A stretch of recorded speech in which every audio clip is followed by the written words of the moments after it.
우리 하나님께 감사를 드립니다. 이 6월 한 달 동안 우리가 한 주제를 가지고 5편의 설교를 나눴습니다. 이번 6월의 주제가 다르게 사는 은혜, 다르게 사는 은혜라는 주제를 가지고 첫째 주에는 신앙의 터닝 포인트에 대해서, 둘째 주에는 감사함의 파워라는 제목으로 우리 외부 강사를 통해서 말씀을 들었고요. 세 번째 주에는 우리의 보는 눈이 바뀌어야 된다, 그래야 다르게 살 수 있다, 그래서 크리스천 월드뷰, 기독 세계관을 함께 나눴습니다. 그리고 지난주에는 새로워진, 다시 살기 위해서 힘이 필요한데 하나님께서 다시 힘을 주시는 것을 기대하면서 다시 힘을 내어서 라는 제목으로 나눴습니다. 오늘 제목은 저항할 수 없는 은혜를 힘입어서 이란 제목으로 말씀을 준비했습니다. 제 기억에 한 5년, 6년 확실하진 않지만은 뉴스가 크게 보도가 됐고요. 그때 실시간으로 중계를 했던 사건이 하나 있었습니다. 뉴욕주 교도소에서 탈출 사건이 일어났어요. 그때 두 사람이에요. 사람을 죽이고 들어가 있던 살인범 리처드 맷, 그리고 데이빗 스웨트라는 두 죄수가 마치 영화처럼 이 교도소의 벽을 뚫고 그리고 탈옥을 합니다. 2주 동안 못 잡았어요. 그래서 헬기가 뜨고 어딜 가고 막 이러는데 마침내 어디 있는지를 발견하게 됩니다. 그때부터 이제 그 실시간 중계하는 거 있잖아요. 중계 화면이 떠오르고 결국에는 이 두 죄수가 발견됩니다. 근데 강력하게 저항합니다.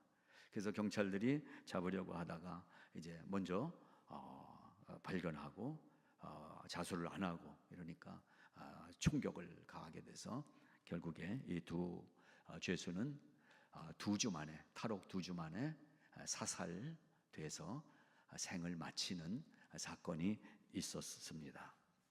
이 뉴스를 그때 보면서 딱 떠오른 영화가 있죠. 여러분도 어떤 영화일까요? 빠삐용. 빠삐용. 탈옥하는 얘기, 감옥에서 탈출하는 이야기죠. 근데 이 빠삐용이라는 영화의 모티브가 됐던 실제 인물이 있었다고 그래요. 살리에르라는 사람인데요. 공소시효가 30년인데 30년 동안 숨어 다녔어요. 그래서 30년이 딱 지날 때 이 살리에르가 자기가 실제 한 일이 아닌데 재판을 받고 누명을 쓰고 30년간 내 생활을 못하고 쫓겨다닌 것을 억울해하면서 30년, 이제 공소시효가 끝난 날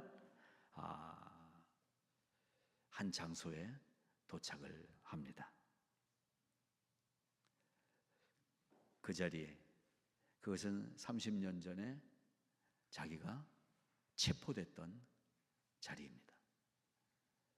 그 자리에서 한 가지 일을 결심하고 그 자리에 갔었던 거예요.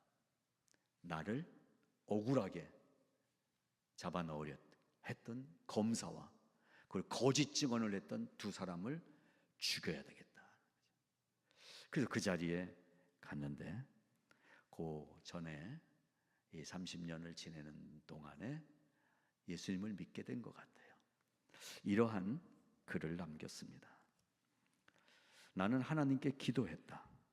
내가 그 사람들을 죽이려고 했던 복수를 포기한 대가로 다시는 이런 비극이 생기지 않게 해달라고. 그리고 이렇게 나에게 말했다. 살리에르, 너는 이겼다. 너는 자유롭고 사랑받는 너의 미래의 주인공으로 이제 여기에 서 있다. 그때 그들이 어떻게 살고 있는지 더 이상 알려고 하지 말라. 그들은 과거의 한 부분일 뿐이고 너는 기적처럼 여기에 서 있다. 그리고 너는 지금 확인하고 있다. 그 일에 관련됐던 많은 사람들 중에 네가 가장 행복한 자임을. 이렇게 자기의 자서전에 쓰고 있습니다. 옛날 원수를 찾아서 죽였다면 진짜 살인범이 됐을 텐데 예수 그리스도를 만남으로 용서할 수 있게 되고 자기 자신을 찾아낼 수 있었던 이살리엘의 고백을 볼 수가 있었습니다. 우리가 잘 아는 에릭 프롬이라는 철학자가 자유로부터의 도피라는 책을 썼어요. 거기서 가장 중요하게 얘기한 문장이 뭐냐면 우리는 무엇으로부터의 자유를 찾는데 사실은 우리가 찾아야 될 것은 무엇으로의 자유이다 라고 말을 합니다.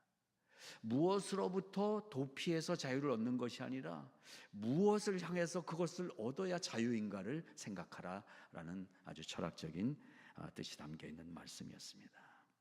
여러분, 이살리엘은 처음에 묶여 살았죠. 나를 고소한 사람, 나에게 거짓 증언한 사람, 내가 이들을 가만두지 않겠다고 증오의 밧줄에 묶여 삽니다. 복수의 밧줄에 묶여 삽니다. 자기 연민의 밧줄에 묶여 살았습니다. 자기 비하의 밧줄에 묶여 살았습니다. 그것을 가리켜서 우리는 상한 감정이라고 얘기합니다. 상한 감정, 무언가 때문에 내 안에 생긴 복수심, 그리고 나에 대한 연민, 이러한 것들, 우리는 여기서부터 벗어나야 되는 것입니다. 참 자유, 참 자유. 사실 오늘 본문을 제가 읽으면서 묵상을 하게 됐습니다. 자신으로부터의 감옥에서 탈출할 수 있도록 도와주신 것이 바로 하나님의 은혜다라는 말이죠. 우리는 알게 모르게 나의 감옥에 갇혀 있습니다. 나의 감옥에, 내가 가진 것에 갇혀 있어요. 내가 없는 것에 갇혀 있어요. 모든 것으로부터 우리는 갇힌 죄수같이 인생을 살아가고 있는 것입니다. 어떻게 풀려날 수 있을까? 오늘 말씀을 보면서 하나님의 은혜의 강물이 나를 흘러갈 때 이 감옥으로부터 자유함을 얻게 되는 것이다 라는 생각을 합니다. 그래서 성경은 곳곳에서 자유에 대해서 말씀하십니다. 주는 영이시니 주의 영이 계신 곳에는 자유함이 있느니라. 여러분 자유하십니까? 여성들은 아멘 하시는데 남성들은 이게 쉽지 않죠. 이게 자유. 어떻게 자유할 수 있대요? 주의 영이 계신 곳에 자유함이 있다. 주의 영은 성령. 성령으로 아니하고는 교회에 앉아 있어도 자유롭지가 않더라고요. 예배를 드리는 자리에 있는데도 자유함이 없어요. 무언가에 사로잡혀 있어요. 너희가 내 말에 거하면 참 내 제자가 되고 진리를 알지니 진리가 너희를 자유케 하리라 라고 또 말씀하십니다. 진리, 예수 그리스도가 나를 자유케 하셨습니다. 이거는 우리에게 선포적 고백이 되어야 됩니다. 예수를 믿으면서도 계속 붙잡혀 있어요. 꽉 붙잡혀서 자유를 누리지 못하는 삶을 사는 거예요. 저는 우리 성도님들이 이 자유를 누리게 되시기를 바랍니다. 정말 예수 믿는다면 이 자유가 나의 것이 된다는 거예요. 그 어떤 것도 나를 속박할 수가 없어요. 여러분, 돈 문제가 우스운 문제가 아니에요. 돈 문제는 우리를 얼마나 강하게 올가매는지 경험하시잖아요. 그 돈이 뭐라고? 또 권력, 힘, 또 살면서 건강을 잃었을 때 발견하게 되는 이 건강, 여러분, 이런 것들이 나를 꽉 붙잡고 있다는 사실이에요. 이번 주 독립기념일은 248주년입니다. 248주년 미국 독립기념일. 우리 대한민국도 8월 15일 광복절 독립을 했다는 거죠. 자유를 찾았다는 것입니다. 여러분, 미국은 독립기념일을 폭죽을 터뜨리며 축하하고 기뻐합니다. 근데 가만 보세요. 이 미국이 독립된 나라일까? 가장 대표적인 예로 동성애라는 문제. 여러분, 법적으로 각 주마다 이 법들이 계속 상정되면서 실제로 우리가 가는 음식점에, 우리가 가는 카페에 화장실이 다 바뀌었잖아요. 성이 없어요. 성, 남성, 여성 없이.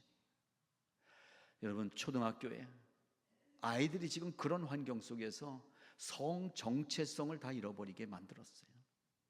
무엇에 잡혔습니까? 자유롭게 마켓 갈 수 있고 자유롭게 식당 가서 먹을 수 있다고 이게 자유민주주의 국가입니까? 악한 영에 사로잡혀 버렸어요. 악한 죄악이 이 미국을 붙잡고 있어요. 한국도 그렇고. 이 시대에 우리가 살고 있습니다. 죄의 굴레에 단단하게 묶여있는 오늘 이 시대를 우리는 걱정하지 않을 수가 없습니다. 몇 년 전에 한국 고신대학의 박영돈 교수님이 이런 얘기를 하더라고요. 그때가 마침 미국에서 처음으로 동성애 판결에 대해서 이것이 합당하다라는 첫 그 반응이 나왔던, 재판 결과가 나왔던 것에 대해서 한국의 신학 교수가 이렇게 얘기를 합니다. 인간의 자유와 평등을 앞세워 미국의 인본주의를 상징하는 자유의 여신상이 눈에 보이지 않는 미국의 시작인 청교도 정신을 이긴 사건이 생겼다. 이 동성애 판결에 대해서 뉴욕에 있는 자유의 여신상을 들어서 논평을 한 것입니다. 평등과 자유라는 이름으로 포장된 인본주의가 그보다 더 근원적인 이 미국이라는 나라가 시작되면서 이 미국의 정신을 세웠던 청교도 정신의 털을 흔들어 버렸다라는 것입니다. 이것이 오늘 우리가 살고 있는 미국과 이 시대의 현실입니다. 아직은 그런 소식이 없어서 감사합니다. 우리 아들이 이번에 결혼해요. 그래서 그래요, 축하합니다. 했더니 며느리가 남자예요.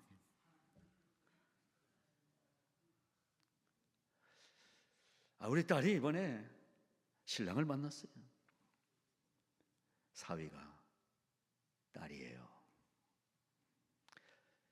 이게 우스운 얘기가 아니라 무서운 얘기로 이미 우리 사회 안에 들어와 있다는 사실입니다. 사실 미국 법은 강단에서 이러한 얘기를 할 수 없도록 제재를 하고 있어요. 그러나 우리 강단에서는 말을 하는 것입니다. 왜? 하나님이 아니라고 하는 것이기 때문에.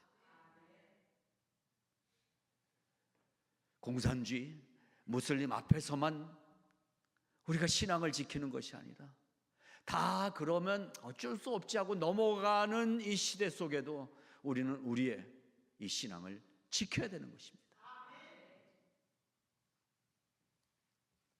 이 영상을 통해서 이런 설교를 했다고 고발이 들어가고 제가 체포돼 갔을 때 여러분은 어떻게 하시겠습니까? 빨리 후임 목사님 구해야지. 강단이 뱀되면 이러실까봐 제가 안 잡혀갈 거예요. 하나님이 보호하사 나는 안전합니다. 바울처럼 교도소에 찬 곳에 들어가 있다고 해도 우리가 붙잡은 이 신앙을 버릴 수가 없습니다. 여러분, 이거는 분명하게 하나님 안에서 확신을 갖고 붙잡으시기 바랍니다. 자, 이 험한 세상, 이렇게 조금은 답답한 마음으로 올해도 독립 기념일을 이제 맞이하면서 그래도 이 안에서 살려주시고 보호해 주신 하나님의 은혜를 묵상하는 오늘의 말씀입니다. 정말 패역한 시대죠. 이게 정말 제대로 된 세상입니까? 이런 세상에 우리가 살면서 우리는 세상이 어떻게 변해도 우리의 대상이신 한 분 여호와 하나님, 그 하나님을 향한 절대 신앙, 그 신앙을 놓치지 마시기를 부탁을 드립니다. 세상은 점점 더 심해질 것입니다. 계속 몰려오는 것은 죄일 거예요. 그 다음에 또 몰려오는 파도도 죄일 거예요. 그 다음에 또 몰려오는 더 큰 파도도 죄더미일 거예요. 죄가 우리를 계속해서 몰아쳐 올 것입니다. 그러나 우리가 믿는 것은 그 죄더미 속에서도 하나님의 강력한, 우리를 향한 저항할 수 없는 하나님의 은혜가 산더미 같은 죄보다도 크시다는 사실을 우리는 믿는 것입니다. 구약 성경을 보면 이스라엘이 하나님의 품을 떠났을 때는 여지없이 징계의 사건이 나타납니다. 징계 속으로 들어가게 됩니다. 그리고 거기서 하나님께 살려달라고, 하나님 잘못했어요 하면 또 하나님이 용서해 주시고 진노를 푸시고 그 자유함을 회복시켜 주신 사건들이 구약으로부터 흘러내려오는 성경의 이야기입니다. 하나님이 진노를 푸시고 자유를 주시고 한두 번이 아닙니다. 그래도 여전히 인간들은 또 죄를 가까이 해요. 죄에게로 가까이 가요. 그 죄 때문에 인생이 고통스러워지는 거예요. 죄 때문에 힘든 거예요. 여러분, 죄가 해결되면 그 어떤 삶이 어려운 일이 올지라도 자유를 누리는 거예요. 그런 경험하지 않으세요? 하나님 때문에 행복하면 세상의 어려움을 이길 수 있더라고요. 근데 하나님이 없으면 매일매일 좋은 일인데도 불안해요. 하나님이 우리와 함께 하시는데요, 어려운 일이 다가올 때, 어떤 해결하지 못할 문제가 닥쳤을 때는 우리가 이것이 왜 그런가 생각을 해봐야 돼요. 이스라엘 백성들이 무려 40년을 이 광야를 끌려다녔어요. 여러분, 말이 좋아 광야지 사람 살 곳이 못 되는 곳이 광야잖아요. 아무것도 없어요. 흙바람밖에 없어요. 추워요. 햇빛이 뜨거워요. 거기서 1, 2년도 아니고 한번 얼마나 긴지 해볼까요? 시작. 1년, 2년, 3년, 4년, 5년, 6년, 7년, 8년, 9년, 10년, 11년, 12년, 13년, 14년, 15년, 16년, 17년, 18년, 19년, 20년, 21년, 22년, 23년, 24년, 25년, 26년, 27년, 28년, 29년, 30년, 31년, 32년, 33년, 34년, 35년, 36년, 37년, 38년, 39년. 힘드셨죠? 이게 실제 물리적으로 40년이 가보세요.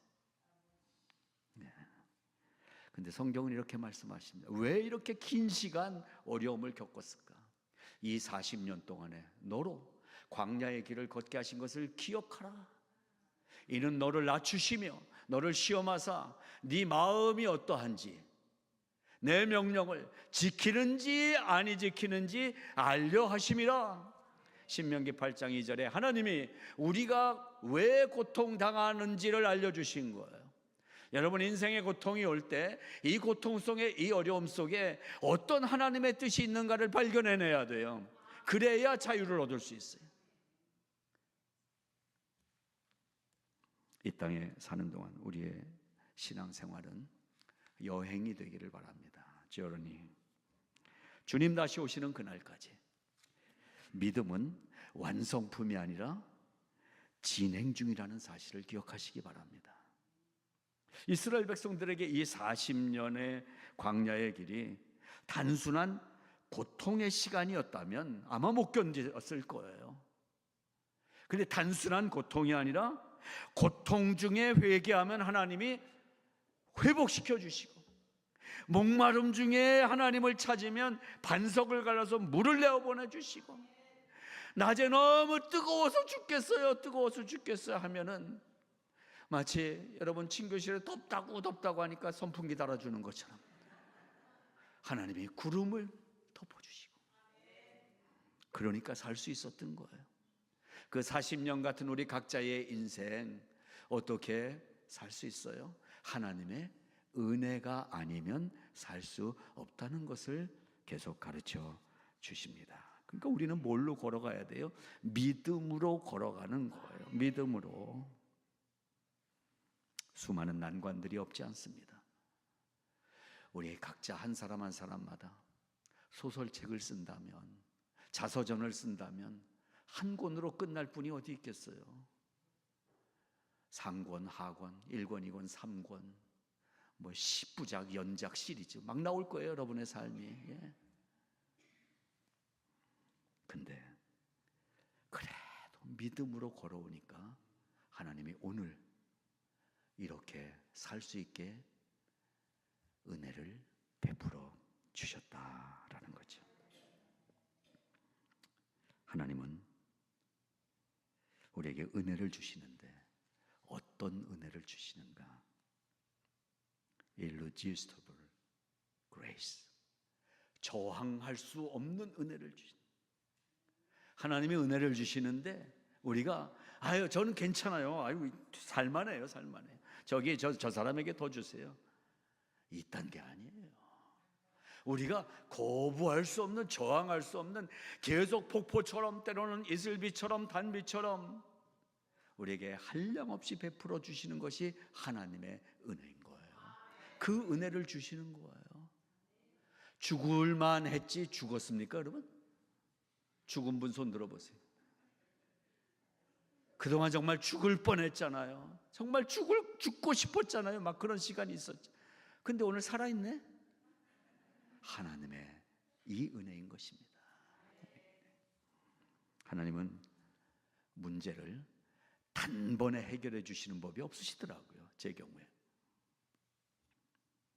고통을 한순간에 없애주시지 않더라고요. 여러분 이 진통제도 먹자마자 듣는 진통제는 피해야 되는 것 같아요. 맞죠 선생님? 이 강한 진통제는 점점 면역력을 떨어뜨려서 나중엔 진통제를 더 센 거 쓰고 더 센 거 쓰면 안 듣게 되잖아요.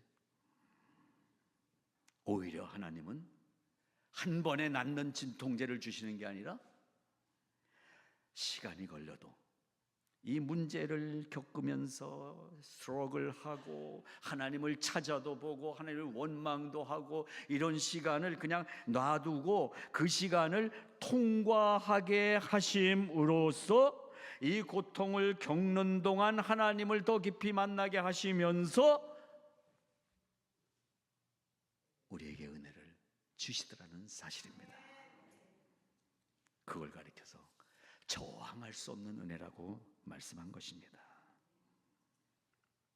여러분, 이 하나님의 저항할 수 없는 은혜에는 하나님의 효과적인 부르심이 있었기 때문입니다.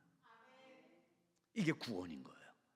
하나님이 우리를 구원해서 살려주시기 위해서 우리를 불러주신 거예요. 나를 택해 주신 거예요.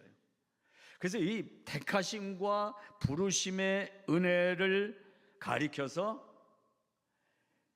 성경은 효과적인 부르심이다.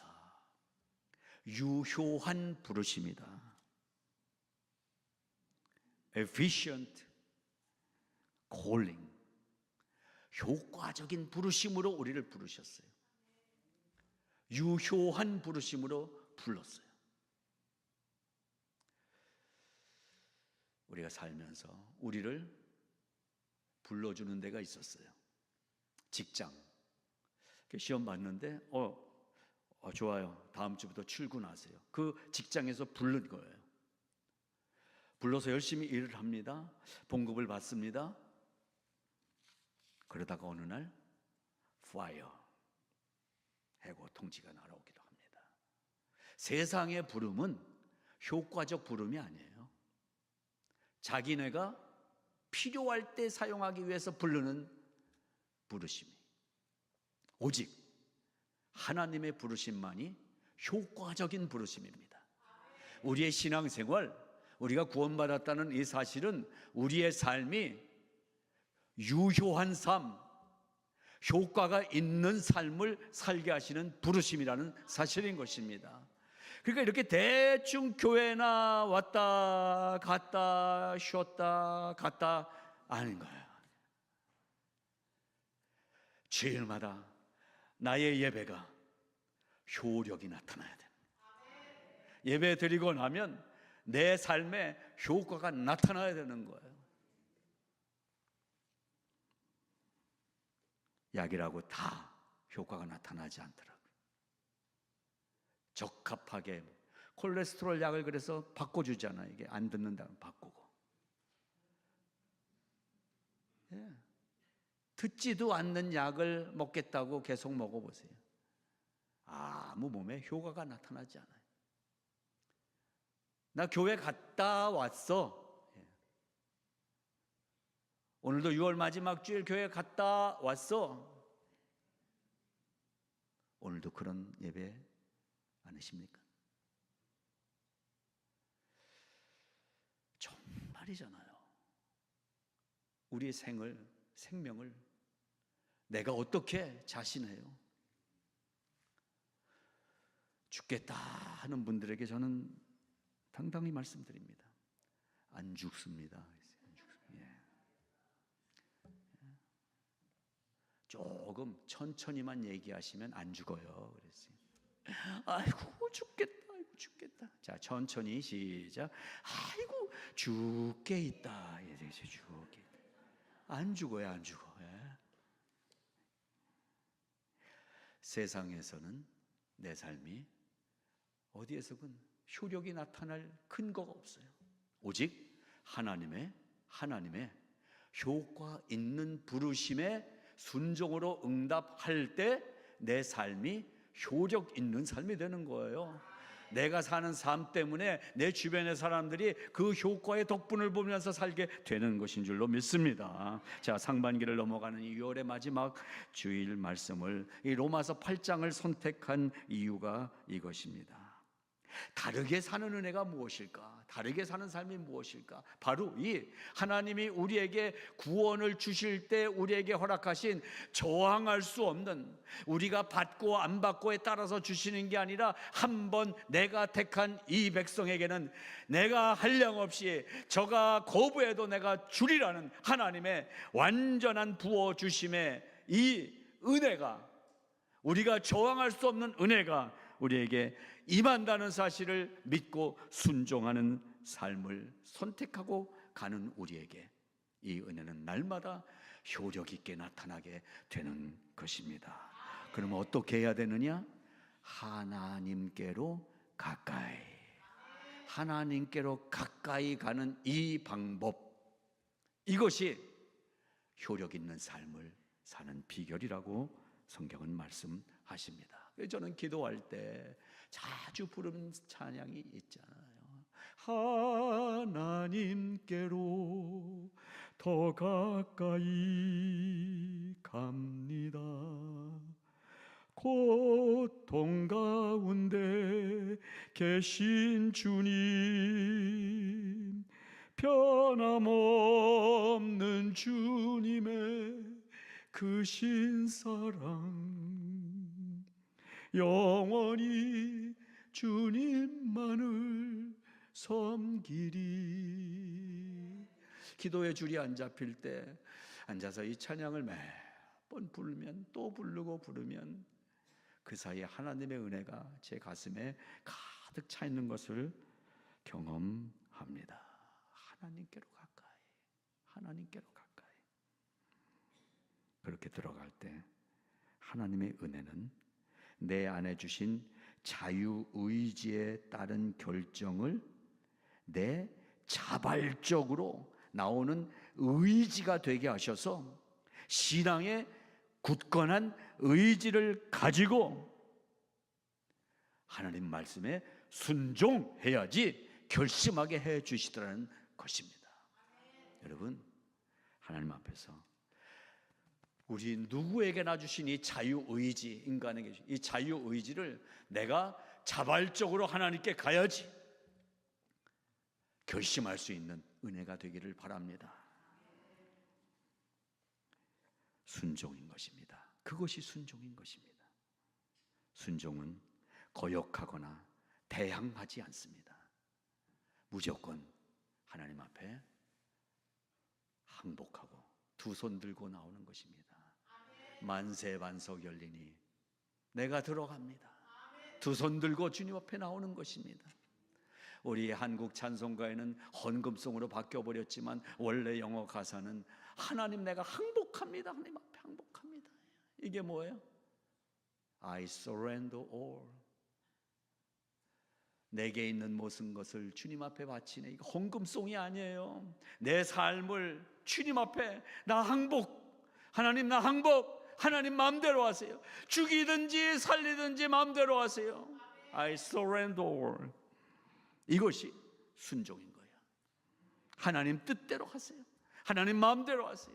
하나님 나를 사용해 주세요. 내가 내 인생을 결정하지 마시기 바랍니다. 하나님의 결정이 이미 성경에 기록되어 있어요. 너는 여호와를 바라라, 복종하라, 순종하라. 이거 붙잡고 가는 거지. 따져보며 인생 걸어가지 마세요. 그게 실패의 길이에요. 뭐 이거 해보고요. 해보다가 여기까지 왔잖아요. 그냥 순종이에요, 순종. 우리를 하나님은 섭리 가운데 인도해 주십니다. 하나님의 섭리라는 것은 providence, 섭리는 놀라운 어원을 갖고 있어요. providence와 economic이라는 전혀 다른 영어 단어가 같은 어근에서 출발했다고 그래요. economic이 뭡니까? 경제적이다. 경제잖아요, 경제. 경제를 한마디로 얘기하면 뭡니까? 살 거 사고 안 살 거 안 사고 이익을 많이 남기고, 이게 경제잖아요. 그래서 우리 모든 인간은 이 경제 원리 따라서 살 수밖에 없는 이 사회 구조예요.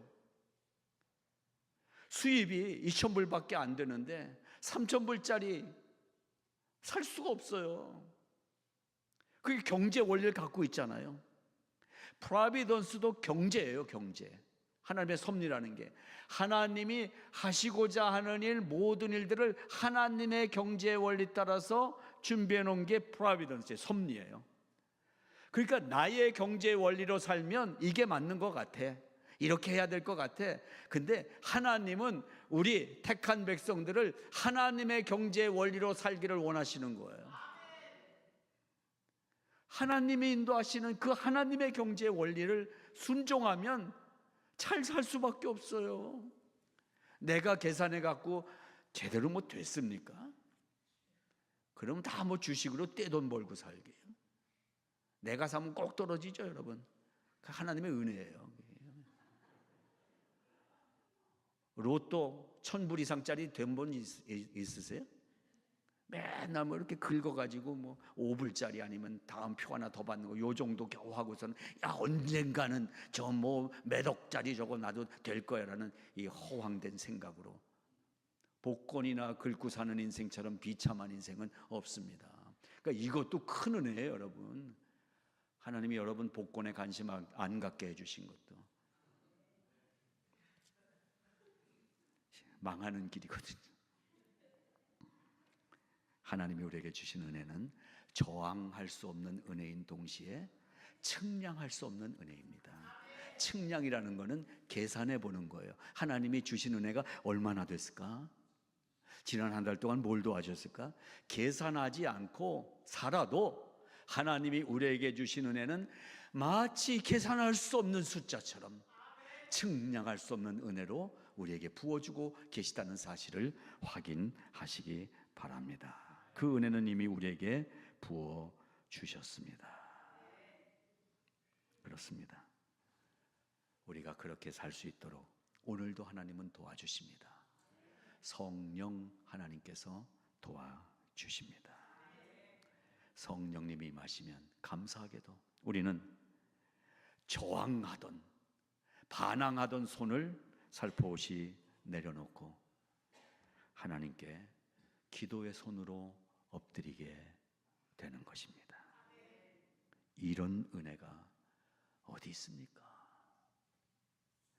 우리가 다 나름대로 깔을 갖고 있는 사람들이잖아요. 성깔. 나도 이 정도는. 근데 뭐가 은혜입니까? 그런 나의 성질, 성깔, 내 경험, 내 지식, 나도 갈 수 있어. 이 악바리 근성, 이 모든 걸 갖고 있는 나에게 그 모든 것을 잠잠케 하시고 순종하게 하신 분이 하나님이시잖아요. 우리를 그렇게 안 하셨으면 우리가 가진 게 뭐가 있어요? 죄밖에 더 있어요? 죄밖에? 주님 만나기 전에 우리는 뭐예요? 죄덩어리예요. 죄덩어리. 전에 베토벤 바이러스라는 그 드라마가 있었어요. 어느 한 지휘자가 이제 그 아마추어 아니면 전에 전공은 했는데 아직 뭐 이렇게 활동을 잘 안 하는 오케스트라 단원을 이렇게 모집했잖아요. 우리 전창환 집사님 요새 한 것처럼. 근데 거기에 첼로 한다고 그 송옥숙이라는 탤런트가 이제 그 역할을 맡아갖고 첼로를 하는데 이 오랜만에 하니까 되겠어요?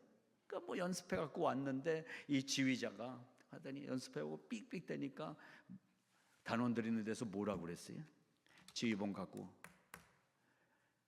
똥덩어리 그랬어요. 똥덩어리.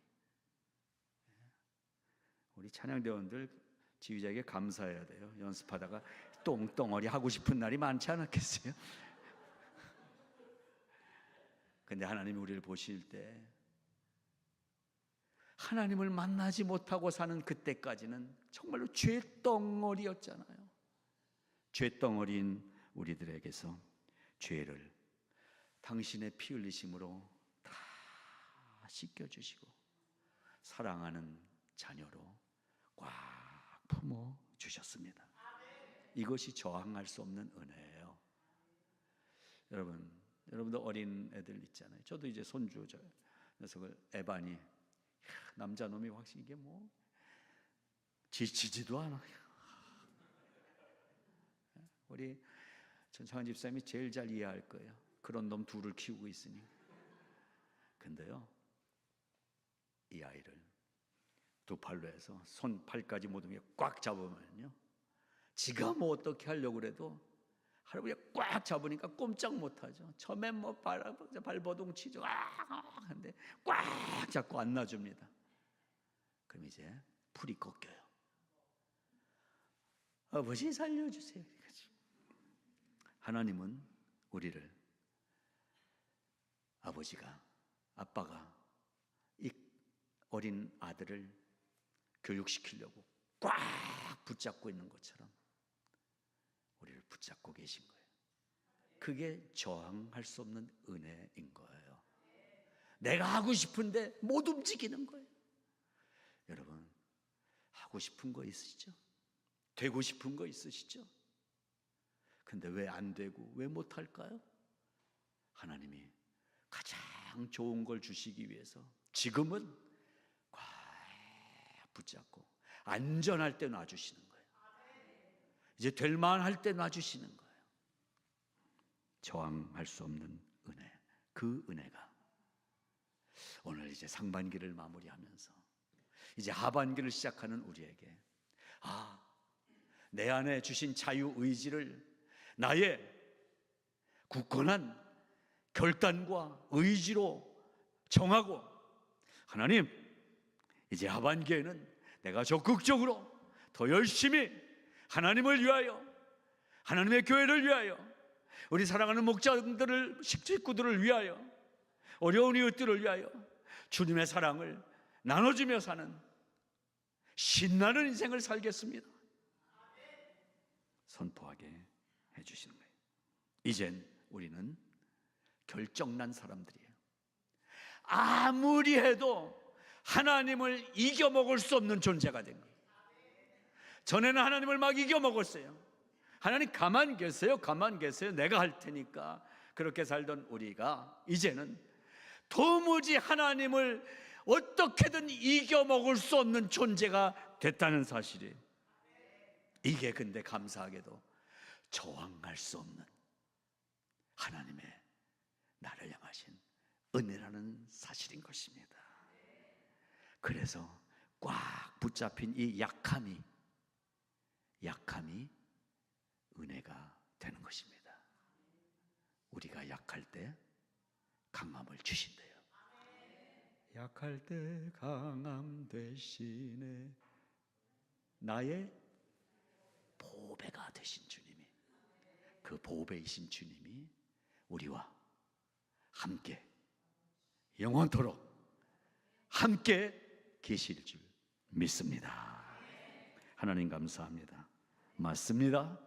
하나님, 이제 선포합니다. 우리를 품어주신 이 저항할 수 없는 은혜에 감사하고 감격하며 오직 말씀에 순종하며 하나님을 선포하며 이 땅에서 위풍당당한 그리스도인으로 살아가겠습니다. 예수님 이름으로 기도드리옵나이다. 아멘. 오늘